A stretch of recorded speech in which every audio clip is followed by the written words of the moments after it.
Alright, following on from my yoghurt making, which I will be definitely doing again, using Graham's milk, for anyone who knows the Beauvais thing, Beauvais free. This is whey, believe it or not. I had to weigh it in order to work out how much vinegar I need to make my own ricotta, which is why it's all kind of gone all this colour, because it did have some yoghurt residue from when I separated it out, you know, the byproduct of making yoghurt. So it did look like this. So you could see this sort of half and half. The recipe I found, it is American. It was talking about 2 gallons of whey. That's a lot of whey. I don't have that much. This is 1 litre. So when you make it for yourself, if you did made yogurt yourself, the byproduct would be whey. I had to work out in terms of the how much white vinegar I would need to turn this into ricotta from whey, because there are more than one ways of making ricotta from what I can understand on my very brief Google search. This is I'm going to be making ricotta from whey, basically. It's kind of like a really good way of using up whey product, but some people in the brilliant suggestions were saying use it in baking, making bread, scones. There must other suggestions, lots of stuff. What a really good one was chicken marinade, to use it like buttermilk. Thank you for that. That was absolutely brilliant suggestion. I'm not sure when I've kind of used this and there's going to be some whey left from the ricotta, because you kind of strain it out, the vinegar kind of creates a curdling effect. Can I use that?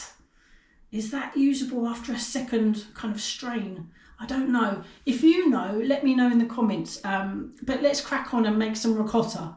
I mean, that's just, I never thought I'd be saying that in 2025. So yeah, let's go and make this. It's a simple process. We literally heat this to a certain temperature, and then we sieve it like I did with the yogurt. I mean, let's just crack on. So let's just quickly look at what I've got. I've got the my whey / yogurt mixture. The recipe did say you can add milk, so I figured it's okay if it's got yogurt residue in it.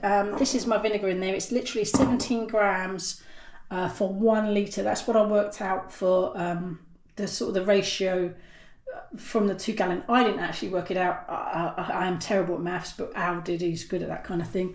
And this is what we're going to be straining it into. The bowl's quite deep, so it's not going to be sitting in the whey. Some top tips for when I come back to yogurt making on how to strain better, hanging from the cupboard. I really like that, George Kemp, fantastic. I mean, I may even invest in a yogurt maker. I don't know yet. I'm quite liking the lack of equipment. Bearing in mind I've got quite a few air fryers, etc. knocking around. So yeah, that's my equipment, and there's salt to taste as well for adding once it's made. Let's pour this in. There we go. We don't add the vinegar at this stage, or do we? No, we need to heat it. Let me remind myself of the instructions. Okay, what do we have? All right, so once we've got it to temperature, so we literally need to get this to 90 degrees or 195 Fahrenheit. I'll use my temperature gauge, rather. I think it's an investment, temperature gauges. I do have a link in the description to this one. It's really is useful. Obviously I don't need it right now, but for when it starts, because I am going to be sitting over it. I'll put you in a bit of a better position and keeping an eye on it. So I'm going to sort of crack on with other jobs in the kitchen and watch this, keep an eye on this so it doesn't overboil. So I'll be back in a tick when it gets a little bit closer to the temperature. Right, keeping an eye on the temperature, it does say to stir continuously. I haven't obviously added the vinegar yet, because that's after I've it's heated up. I don't know, I have no idea whether or not this is how it's meant to look. Recipes don't tend to give you kind of that kind of info, but something's happening. I mean, you could really argue that that's probably the ricotta starting to form from the heat, maybe, and the vinegar will just really accelerate the process. I am completely guessing, I'll be completely honest. So they did say stir continuously, or stir constantly and watch the temperature. So let's just have another look. I'll just clean my probe. So what we will do is I will weigh the final ricotta at the end just to see how much 1 litre of whey product makes. It will be interesting. Keep an eye on the temperature.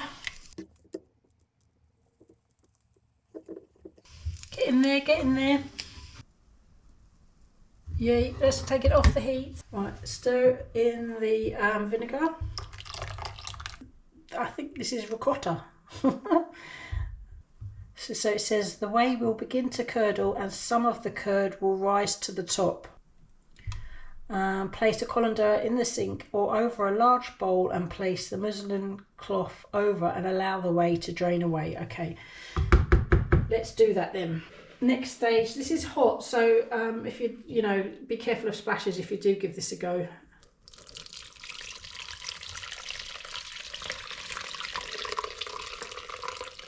Cool, not bad. We'll scrape out the pot, but that's ricotta. Wow. Yeah, this is brilliant. I rarely buy ricotta, but sometimes, you know, it'd be nice to think of it. In fact, when I get my words out, any ricotta recipes you could suggest would be absolutely fantastic. I do know that obviously you see often a good pairing is ricotta and spinach. You get spinach and ricotta pasta is an obvious one, but not that I'm going to make pasta, but not right now anyway. I'm really pleased. Look, let's have a look at what's underneath. It is quite warm. Wow, that's still a lot of whey. Can I reuse that for something? I don't know. So the recipe says leave this for an hour and that will make soft ricotta. To allow it to continue to drain. Leave it for up to 6 hours and the ricotta becomes firmer because you're allowing it to carry on draining, which I'm probably going to do, to be fair. I'll just see how this goes. So so far so good. Honestly, this is brilliant. I'm going to let this, we'll be back in an hour. See you then. Right, it's been an hour and I think that's enough for me. I kind of like the idea of soft ricotta, so we're going to put this in a bowl and weigh it, see what we've got, because there's quite a few recipes that I've looked up that sound absolutely fantastic that I could use this ricotta with. And the good news is, oh my god, what the heck, the good news is I can reuse this whey, not for making more ricotta. That's the key, is you can't kind of do multiple, you can do it multiple times, but as long as it's something different.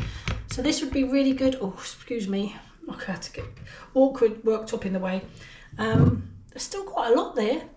I could use this in soups, sauces, so I'm struggling to think, lots of other stuff. So I will do 100%. I'll put it back in the fridge, but let's try and get this ricotta out without making a massive mess. And hold up, I've got to make sure. Oh no, I'm making a mess. Ugh. Right, I've got to weigh it. That's what I'm trying to do without making a massive mess. So it's on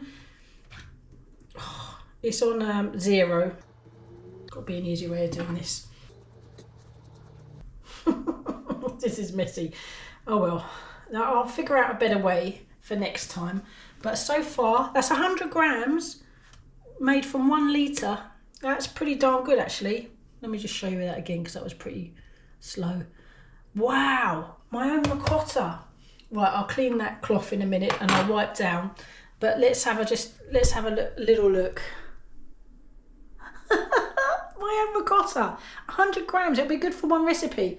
That's well worth it. I know, all right, it's a lot of effort, but if you're in the kitchen doing other things, you can just kind of do that too, you know, like have that on the hob. And it's kind of free because this is the byproduct of my yogurt making. So in a way, 100 grams. I wonder what that would cost in Waitrose, for example. I've got to add salt to taste. I will do, and I'll probably add a little bit of maybe black pepper. Or I might just leave that for when I'm doing sauces. But I'm definitely going to be using this in a. I might mix this with a pasta sauce, you know, or something like that. I'm not sure yet, but let me know what you would do with your ricotta if you know, or with this. 100 grams. I'm not unhappy about that. That's absolutely brilliant. And if I make yogurt on a regular basis, I know I can make ricotta from whey on a regular basis. Anyway, that's it. Thank you very much for watching. Take care, and I'll see you on the next one. Bye.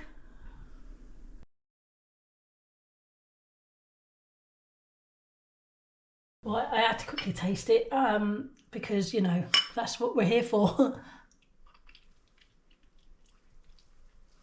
Oh, that tastes absolutely delicious. That is, I'm really happy. Right. It's only 100 grams, so I'm not going to have any more taste tests, otherwise there won't be much left for a recipe, but that is fantastic. I am so happy. Right, off I go again. Take care. Bye.